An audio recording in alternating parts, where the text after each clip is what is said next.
Budget 2025 आ चुका है और साथ ही आ चुका है एलएलए का बजट एनालिसिस वीडियो। और इस बार निर्मला ताई ने वो कर दिया जिसकी किसी को रत्ती मात्र भी उम्मीद नहीं थी।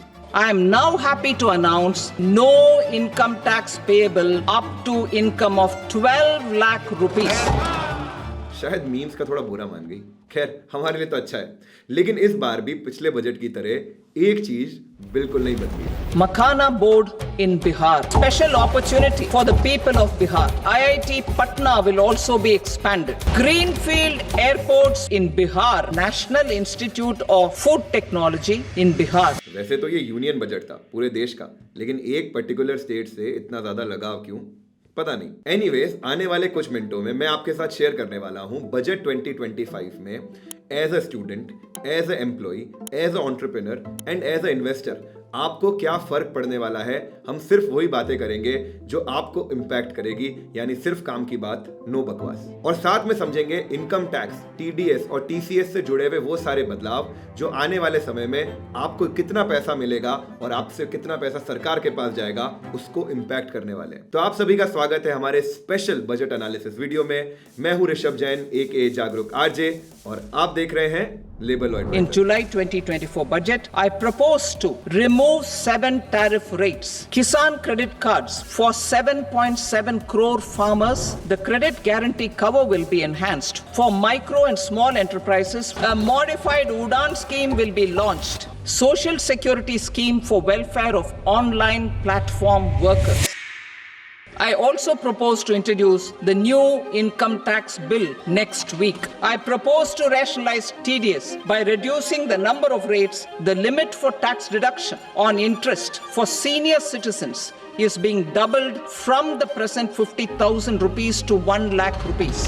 Slabs and rates are being changed across the board to benefit all taxpayers.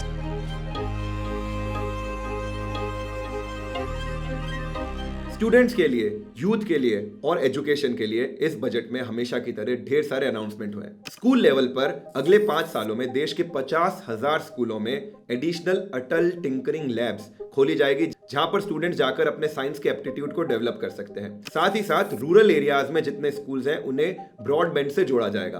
Bharat भाषा पुस्तक स्कीम के तहत जो स्कूल और कॉलेज के करिकुलम की बुक्स है उन्हें रीजनल लैंग्वेज में डिजिटल फॉर्मेट में अवेलेबल करवाया जाएगा। आप में से कुछ लोग ये बात नहीं जानते, मैं आईआईटी बॉम्बे का 2014 बैच का ग्रेजुएट हूं।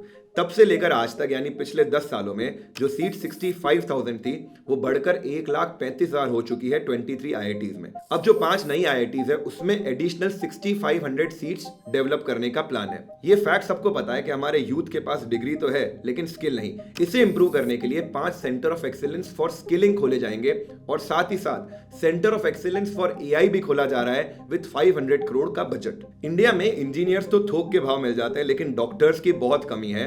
इसे इंप्रूव करा है गवर्नमेंट ने पिछले 10 सालों में और 1.1 लाख एडिशनल सीट्स जोड़ी गई है।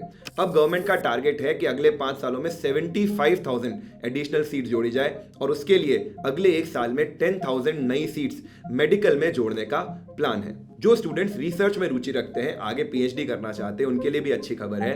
पीएम रिसर्च फेलोशिप के तहत 10,000 फेलोशिप्स अगले 5 सालों में ग्रांट की जाएगी in IITs and IISc. Small businesses are backbone of economy.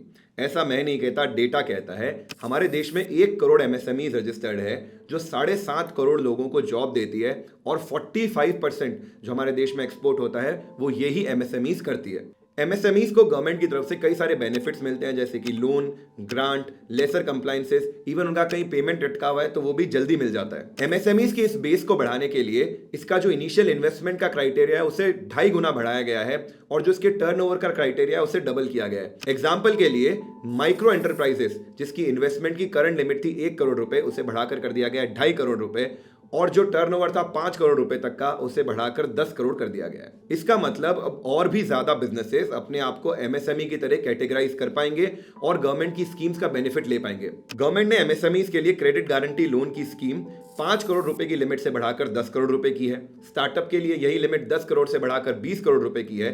साथ ही साथ माइक्रो एंटरप्राइजेस को स्पेशल क्रेडिट कार्ड दिए जाएंगे जो इस साल 10 लाख क्रेडिट कार्ड इश्यू होंगे इन क्रेडिट कार्ड्स में 5 लाख रुपए तक की लिमिट होगी जो वो अपने वर्किंग कैपिटल वगैरह में यूज कर पाएंगे। एमएसएमईज की तरह ही गवर्नमेंट रजिस्टर्ड स्टार्टअप्स को भी कई सारे बेनिफिट देती है, उनको टैक्स रिलीफ देती है। इसकी इनकॉर्पोरेशन की जो डेट थी उसे गवर्नमेंट ने एक्सटेंड करके कर दिया है बिफोर 1 अप्रैल 2030, मतलब उससे पहले जो भी स्टार्टअप्स रजिस्टर होंगे उन्हें ये गवर्नमेंट के स्टार्टअप्स के सारे बेनिफिट मिल जाएंगे। साथ ही साथ गवर्नमेंट एक फंड ऑफ फंड भी लॉन्च कर रही है। पिछले फंड में भी गवर्नमेंट ने 10,000 करोड़ कमिट किए थे और उससे ओवरऑल स्टार्टअप्स को 91,000 की फंडिंग मिली थी।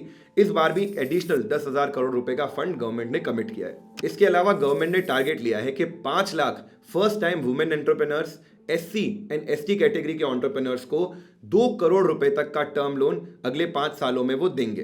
टर्म लोन से याद आया, अगर अभी तक आपके पास एक अच्छी टर्म इंश्योरेंस और हेल्थ इंश्योरेंस नहीं है तो प्लीज ले लीजिए। टर्म इंश्योरेंस आप जितनी जल्दी लेंगे उतना आपके लिए बेहतर है, क्योंकि इसका प्रीमियम जो एक बार सेट हो जाता है वो एंड ऑफ टर्म तक चलता है। यानी आप जितना लेट टर्म इंश्योरेंस स्टार्ट करेंगे उतना ही ज्यादा प्रीमियम आपको पे करना पड़ेगा।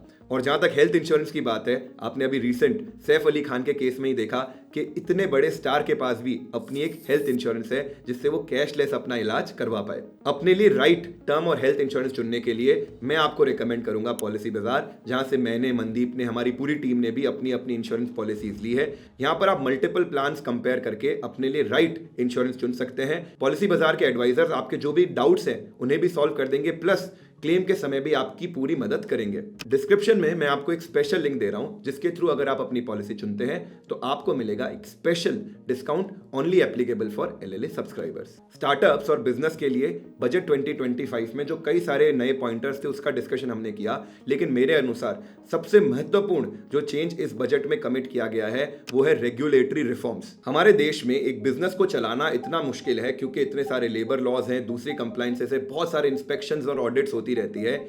इन सबको रिड्यूस करने के लिए FM ने कमिट किया है कि एक हाई लेवल कमेटी बनाई जाएगी और इन सारे रेगुलेशंस को कम किया जाएगा। बेसिकली जो बिजनेस ओनर है उन पर भरोसा किया जाएगा। साथ ही साथ जन विश्वास बिल 2.0 लाकर 100 से ज्यादा प्रोविजंस को डीक्रिमिनलाइज किया जाएगा। अगर इसको आसान भाषा में समझे तो पहले बहुत सारे ऑफेंसेस ऐसे होते थे जो छोटे मोटे कुछ गलती हो गई बिजनेस में, लेकिन उसमें भी 3 महीने की जेल, 6 महीने की जेल ऐसे प्रावधान थे। अब क्या होगा, ये जो सारे ऑफेंसेस हैं इन्हें डीक्रिमिनलाइज कर दिया जाएगा, मतलब इसमें जेल की टर्म वगैरह नहीं होगी। हाँ, कुछ पेनल्टी जरूर लगाई जा सकती है।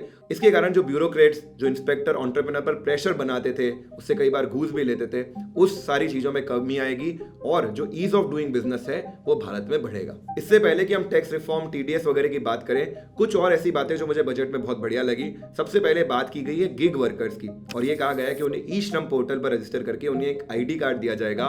साथ ही साथ उन्हें PM जन आरोग्य योजना का भी बेनिफिट दिया जाएगा। इससे 1 करोड़ गिग वर्कर्स को फायदा होने की उम्मीद है। इसके अलावा 2 स्पेशल क्रेडिट कार्ड दिए जा रहे हैं। पहला क्रेडिट कार्ड दिया जा रहा है PM स्वनिधि स्कीम के तहत स्ट्रीट वेंडर्स को, जिस पर 30,000 रुपीज की लिमिट होगी। और साथ ही साथ जो किसान क्रेडिट कार्ड है उसमें जो अभी 3 लाख रुपए की लिमिट थी उसे बढ़ाकर 5 लाख रुपए कर दिया गया है हमारे सारे किसान भाइयों के लिए। जो एंटरप्रेन्योर्स हमारा ये वीडियो देख रहे हैं या ऐसे लोग जो फ्यूचर में अपना बिजनेस शुरू करना चाहते हैं, अपना खुद का कुछ शुरू करना चाहते हैं, उनके लिए हमने कुछ बहुत स्पेशल, बहुत पावरफुल लॉन्च किया है, जो है एक कम्युनिटी ऑफ एंटरप्रेन्योर्स एंड फ्यूचरप्रेन्योर्स, जिसका मैं भी हिस्सा हूं और जिसका हिस्सा है फ्यूचर एंड AI के फाउंडर निवेदन, जहां पर बहुत सारी डिबेट होती है, डिस्कशन होते हैं, लर्निंग होती है, नेटवर्किंग होती है और स्पेशल वर्कशॉप्स होती है बहुत सारे एक्सपर्ट्स के साथ। अगर आप इस कम्युनिटी का हिस्सा बनना चाहते हैं तो आप इस लिंक पर जा सकते हैं, ये लिंक भी आपको डिस्क्रिप्शन में मिल जाएगा। अब आते हैं जिसका सबको इंतजार है, सारे टैक्स रिफॉर्म्स की तरफ।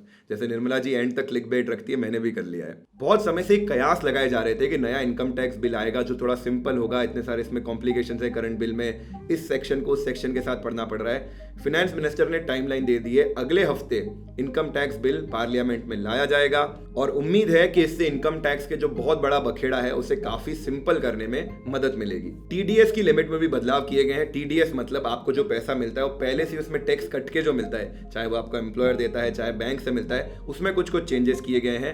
नंबर 1, जो सीनियर सिटीजन हैं उनके लिए करंट जो बैंक से इंटरेस्ट मिलता है उस पर 50,000 रुपए तक की लिमिट थी। 50,000 रुपए से ज्यादा इंटरेस्ट होता तो उस पर TDS कट जाता, अब उस लिमिट को बढ़ाकर 1 लाख रुपए कर दिया गया है। रेंट के केस में भी TDS 2.4 लाख रुपीज से बढ़ाकर 6 लाख रुपए कर दिया गया है। अगर आप एक प्रोफेशनल है और आप कंपनी से इनवॉइस वगैरह देके पेमेंट लेते हैं, पहले में लिमिट थी 30,000 रुपए तक के पेमेंट के बाद कंपनी आपको टीडीएस काट के 10% टीडीएस काट कर आपको पेमेंट करती थी। अब इस लिमिट को भी बढ़ाकर 50,000 रुपए कर दिया गया। इसके अलावा अगर आप फॉरेन घूमने जाते हैं, पहले आरबीआई की एलआरएस स्कीम के तहत 7 लाख रुपए से ज्यादा के पेमेंट पर टीसीएस कटता था। अब उस लिमिट को भी बढ़ाकर 7 से 10 लाख रुपए कर दिया गया। जागरूक जनता में जिन लोगों ने अपने एक से ज्यादा घर खरीद रखे हैं उनके लिए भी एक अच्छी खबर है। पिछले बजट तक आपके पास जो भी हाउस प्रॉपर्टीज थी, अगर एक से ज्यादा, तो उसकी जो नोशनल रेंट होती थी उसे आपको अपनी इनकम में जोड़ना पड़ता था। लेकिन इस साल से उस एक की लिमिट को बढ़ाकर 2 कर दिया गया है। मतलब आपके अगर 2 सेल्फ ऑक्यूपाइड घर हैं तो उसकी कोई नोशनल रेंट आपको अपनी इनकम में ऐड नहीं करनी और आपका टैक्स बर्डन थोड़ा कम रहेगा। इसके अलावा जो लोग अपने इनकम टैक्स रिटर्न को रिवाइज करना चाहते हैं, पहले इसमें 2 साल की लिमिट थी जिसे बढ़ाकर 4 साल कर दिया है। अब करते हैं सबसे इंपॉर्टेंट बात। At end of the budget finance minister ने बोला कि 12 लाख रुपए तक लगेगा जीरो इनकम टैक्स। वैसे टेक्निकली ट्रू नहीं है, मैं आपको समझाता हूं। 2 चेंजेस किए गए। एक तो चेंज हुई है न्यू टैक्स रजीम के तहत स्लैब, और दूसरा हुआ है चेंज 87A के तहत रिबेट। तो सबसे पहले स्लैब्स की बात करते हैं। ये है हमारी प्रीवियस बजट के हिसाब से स्लैब्स जो चल रही थी FY 24-25 तक। इसमें आप देख सकते हैं 0 से 3 लाख रुपए तक नील टैक्स स्लैब थी। 15 लाख के ऊपर 30% के हिसाब से टैक्स लगता था। अब इसे चेंज कर दिया गया है। अब नई स्लैब्स कुछ इस प्रकार है।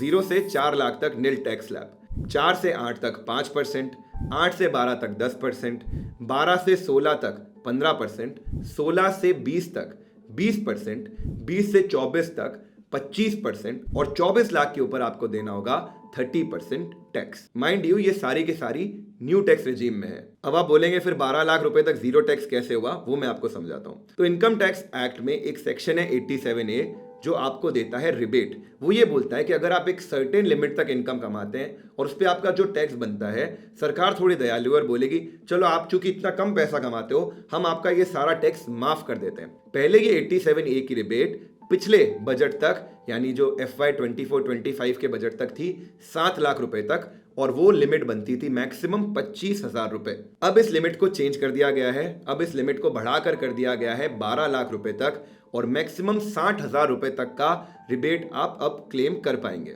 इसको एग्जाम्पल से समझते हैं। मान लीजिए आपकी एनुअल इनकम है 6 लाख रुपए, तो प्रीवियस ईयर के हिसाब से भी आप पर जो नेट टैक्स बनता था वो 0 बनता था, और अभी भी नेट टैक्स 0 बनेगा, क्योंकि पहले 7 लाख रुपए तक के नीचे तक रिबेट थी और इसके कारण आपका जो भी टैक्स बना कैलकुलेशन के हिसाब से हो गया 0।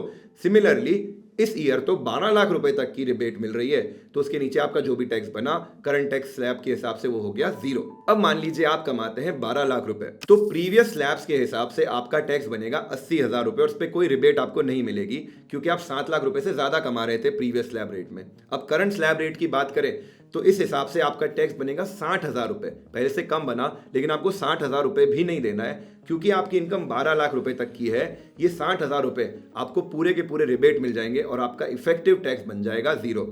लेकिन इनफैक्ट अगर आप एक सैलरीड एम्प्लॉय हैं तो आपको एडिशनल 75,000 रुपीज की स्टैंडर्ड डिडक्शन भी मिलती है। मतलब एक सैलरीड एम्प्लॉय के लिए 12.75 लाख रुपीज तक की इनकम तक कोई भी टैक्स अब नहीं है। लेकिन जैसे ही आप 12 लाख रुपए से ज्यादा कमाने लगेंगे या फिर सैलरीड एम्प्लॉय के लिए 12.75 लाख रुपीज से ज्यादा, तो आपको जो 12 लाख रुपए तक का टैक्स बना है वो आपको पे करना पड़ेगा। लेकिन फिर भी चूंकि स्लैब रिवाइज हुई है तो आपको बेनिफिट मिल रहा है। एग्जांपल के लिए अगर 18 लाख रुपए देखें तो इसमें पिछले साल तक टैक्स बन रहा था 2,30,000 रुपए, जो अब घटकर बन रहा है 1,60,000 रुपए। मतलब यहाँ पर 70,000 रुपए का आपको फायदा मिल रहा है। और जो लोग 25 लाख रुपए कमा रहे हैं उन्हें पहले टैक्स देना पड़ रहा था 4,40, अब टैक्स देना पड़ रहा है 3,30। मतलब यहाँ भी 1,10,000 रुपए का फायदा है।